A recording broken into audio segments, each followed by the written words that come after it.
people that are happy to talk and love to talk, and just brilliant experiences and stories and people from all over the world, and bits of the journey just made so much different. You never know when one conversation is going to completely change your life. And I'll be sticking mainly with the plans of the map. The map governs everything. It is a magical map. It is a wonderful map.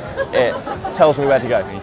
But all my more detailed movements from A to B, like short term, are all done through my phone, which was donated to me by my friend.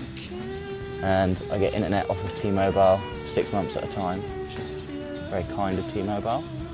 But there's a clause in the Magna Carta, and it specifies that you can drop out of the legal system of the country and not play a part of the government, in a sense that you don't pay taxes, you don't receive benefits, all of that side of it remains completely separate from yourself.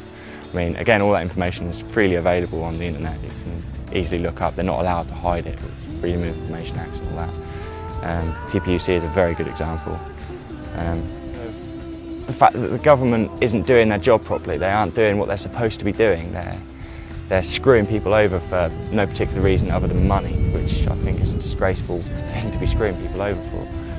Well, any reason is not good enough, to be honest, but it's a particularly bad one. It says tattoo with Biff, so I found this guy Biff eventually in a tattoo shop, and he said, yeah, okay, I'll do your tattoo, I'll do your tattoo. I was like, right. Okay, and he goes, oh, so what do you want done? I was like, well, I've had this idea for a tattoo for a long time in my head and just haven't got around to getting it done yet. And it was the sky at the time of my birth. And I'd spent a lot of time planning it and getting the constellations roughly right. The sky printed inwards, so it's very distorted, very disorganised. The planets, star signs, obviously you've got Capricorn and all the various different other ones, and they go around the moon, the sun, Jupiter, etc, etc, etc. The show that I was watching yesterday night, called Crunch, and he actively encouraged people to shred their money at the end of his show. He gets people up on stage, and there was a guy yesterday that shredded a £10 note. It gives you this empowering feeling. I mean, I burnt my money when I started. Or any money that I had left when I started, it was just a little tiny bonfire. Fantastic, really empowering feeling. You mean nothing to me anymore, fuck you, money. Yeah, it's just something really freeing about not caring for it, not showing it that it means anything. Too many things are giving far too much power.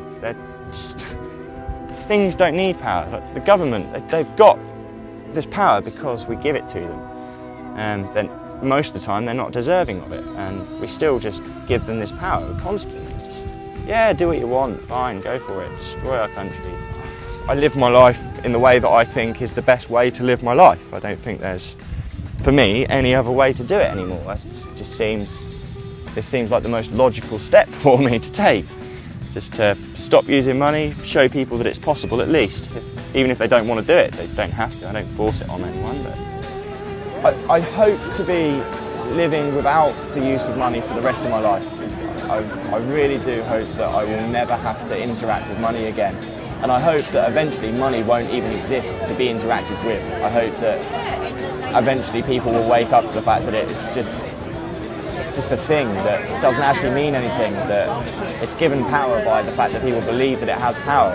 It's a bizarre substance that is unnecessary. I think if everyone just went out of their way to do whatever they could for everyone around them, then the world would be a utopia that wouldn't need these systems of control.